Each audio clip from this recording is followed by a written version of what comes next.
What's always here? What's always here? What doesn't come and go?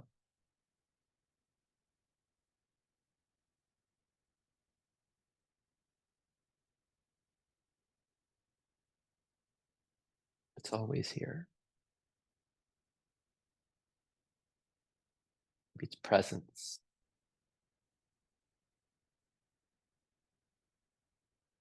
It's silence,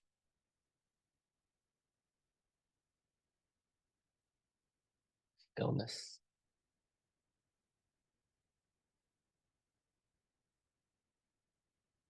awareness.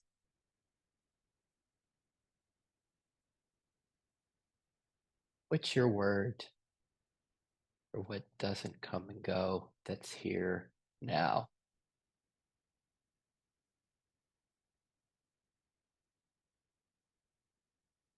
Maybe it's just now.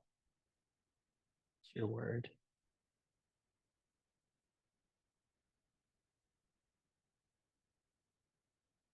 And as we're aware of that, can we be aware as that?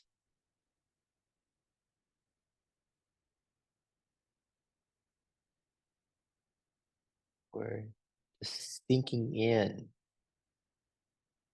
into that word, whatever it is that doesn't come and go, and that pervade thematically our experience. Can we be that?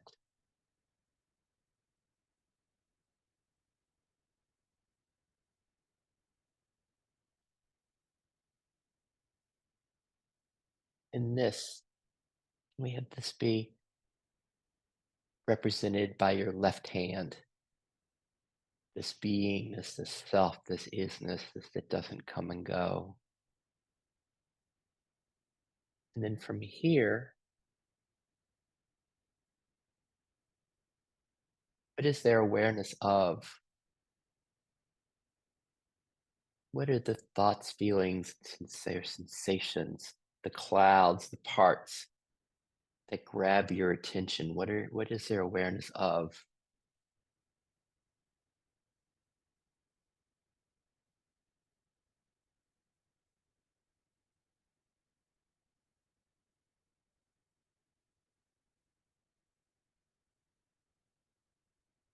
And what's the loudest one right now? What's the loudest part, the loudest thought, loudest emotion, sensation? What's the loudest one? Oh, how long is Sid going to do this? I have something to say. My back hurts. What am I going to do today? Did I fully follow what Dave shared? There's something that's to be understood.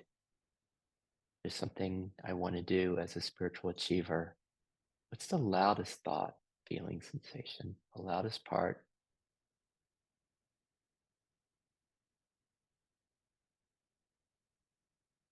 For me, there's one. Oh, make this an interesting facilitation. Make this, is it going to be interesting to your friends? Hear that part. And as you hear that voice, your part,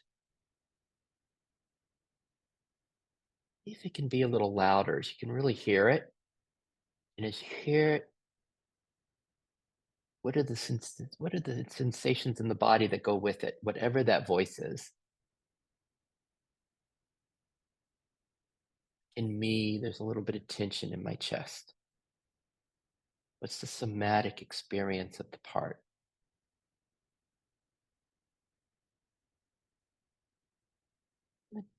Can we even get a little closer to it?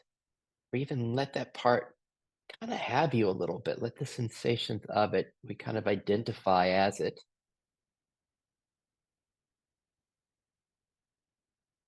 Oh, I want to facilitate something interesting and helpful.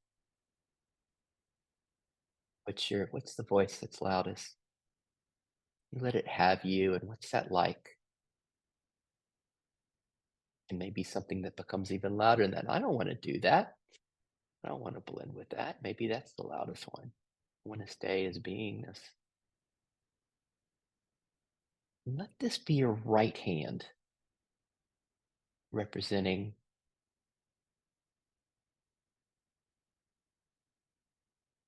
that which comes and goes, the parts.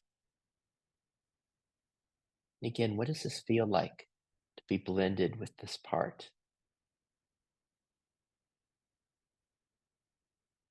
And let's shift back. Let's see from here if we can shift back to the left hand. Let's shift back to beingness. Or Dave sometimes describes the stepping back.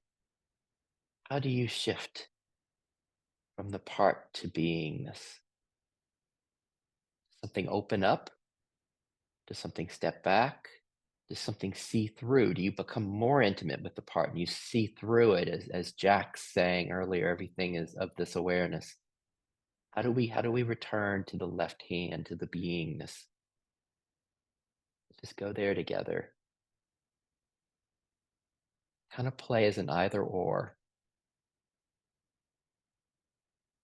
self or part. The system go back into that word of beingness and let it pervade the body. Sink into it as it.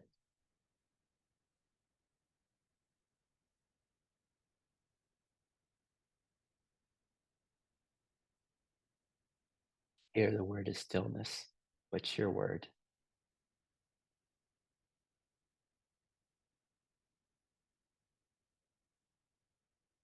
Here is the left hand, the beingness. Just, just for fun, let's just do it one more time. Let's go back to the part. It might be like, now it might be, how much longer are we doing this? Come on, Sid, this is silly. But let's go back to whatever the loudest voice is. Go back to this, go back to that part. I'm aware of, there's awareness of it, and we're more intimate with it. We can feel the sensations of the contraction in one of the part. Maybe there's some stress, some contraction, some tightness. Can you be even more intimate with it and as we blend with the part and really feel that? Is it uncomfortable? Is it okay that that's here? As we blend with the part, the right hand, and let's just go back again, and let's go back to the left hand. Let's go back to self and just notice, how do you do it? Is it a stepping back? Is it a going into? Is it an opening up? Go back to, in me, it's stillness. It's your word. This presence, this self, this awareness. Go back to it.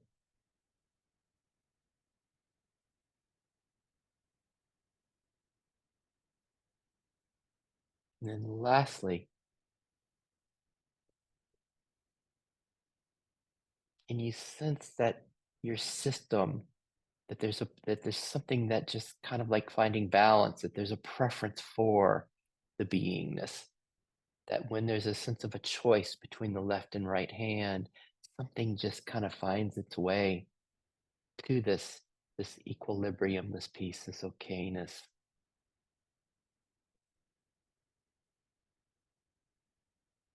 And then when you're ready, come back, gently come back together. Notice that we're not alone, that we have three friends with us. Maybe just the question, how are you? Their awareness of both of these, this beingness and the foreground, the parts. In a minute, we'll go to David and just see what's going on with him. We haven't even heard anything from David today. You can join me in some curiosity of what's going on with our friend David. What's the flavor of all this? How is life moving in David? And just as he shares that with us, we find that almost like we're in a shared field together, a shared field of beings, as David describes what's here for him. Perhaps it's like it's showing up in this shared field, whatever he shares. We're in this together in a way. What you got, David? Um, so the part that's screaming loudest is really not loud. It's more like that. It's like static, or like when you're watching an old movie and there's like the little like things on the screen, the little static things that show up visually. It's like the narrative self, like going through my workday and thinking about, did I do this well, or whatever, is someone going to think this of me, or whatever. It's all like not that big a deal. It's not screaming like something that's really bothering me or upsetting me, but then I'm like, well, but it's like so persistent. So, so like I can go over into the left hand and just be in peace pretty easily this morning.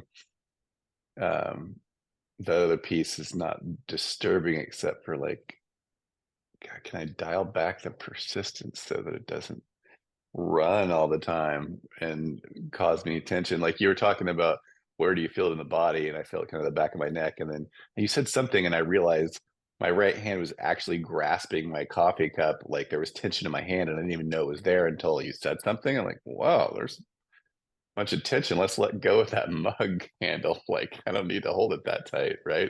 I think we're like that in life, right? Just like holding on to stuff subconsciously. And so, yeah, the question is like, how do you function and, do your job and perform or whatever while staying uncontracted? I think you can do both, right? Um, Well, let me ask you this. How did you, in David's system, how did you move from the like those the static and with the kind of narrative voice? How did the system move from there to peace? How did you said it kind of happened easily? What did that look like? right. It was just kind of an opening, right? Like, I mean, just kind of like, okay, so it was just sort of a move to liquid stillness, or it's almost like the mist just sort of cleared away as I just brought attention to it. Like, and there I was in liquid stillness. I think it's pretty easy today. It's kind of, I like the right and left because you can clearly kind of know where you are. You used the word opening.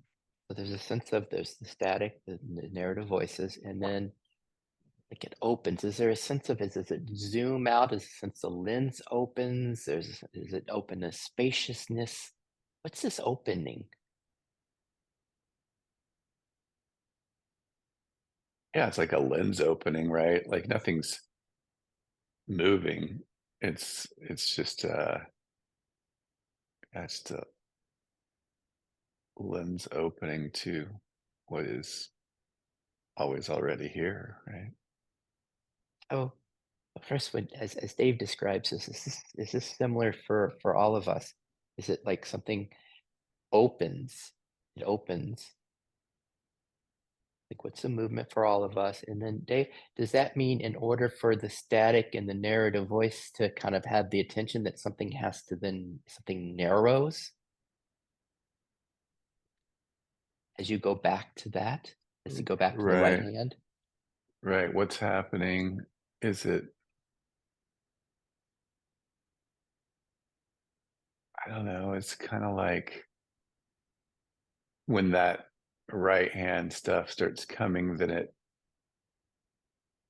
takes the focus away, or it narrows or something. I don't know. It's kind of like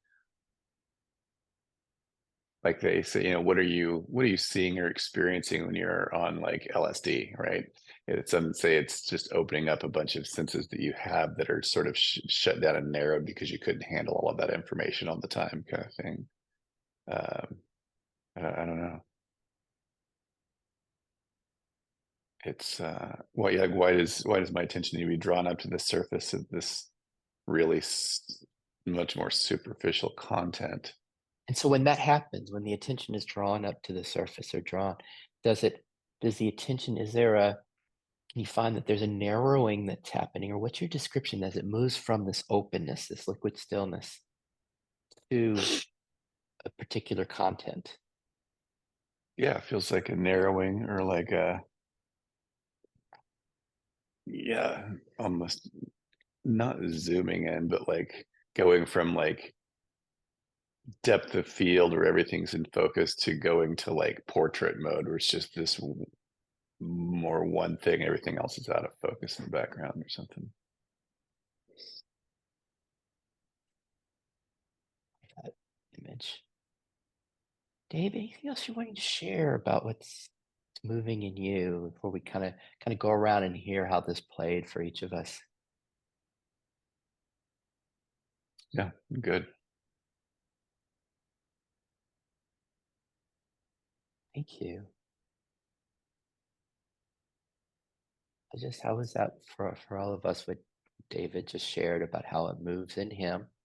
Is that similar to what you find in your system, or is it no? It's completely different here. It's like does it move? Who wants to go next? Dave, Jack.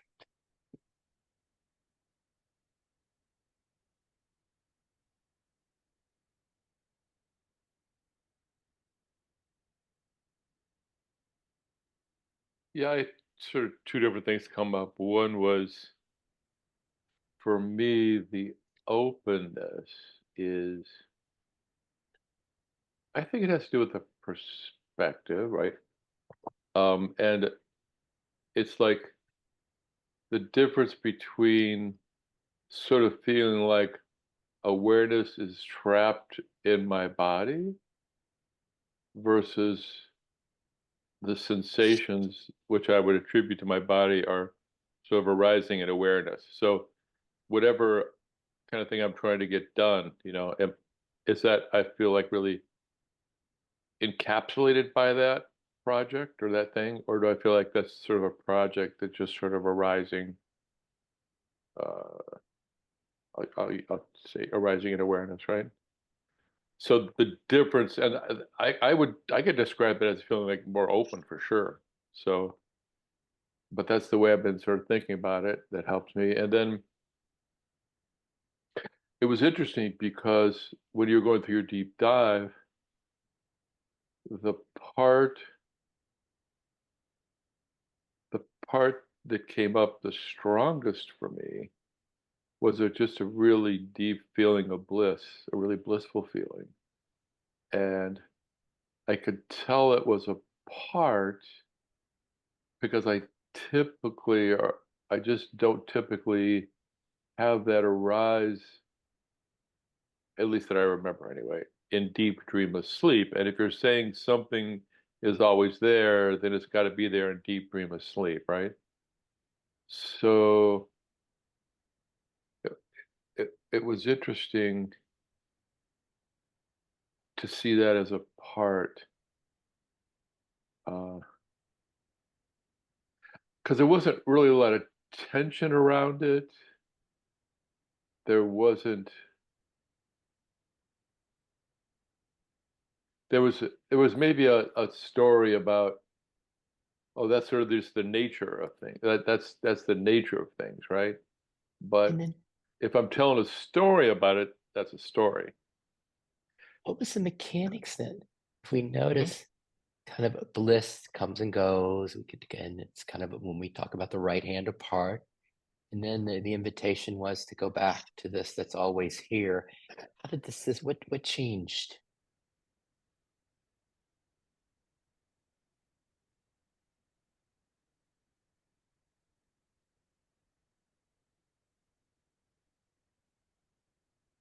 I guess I felt like I was just being encouraged to notice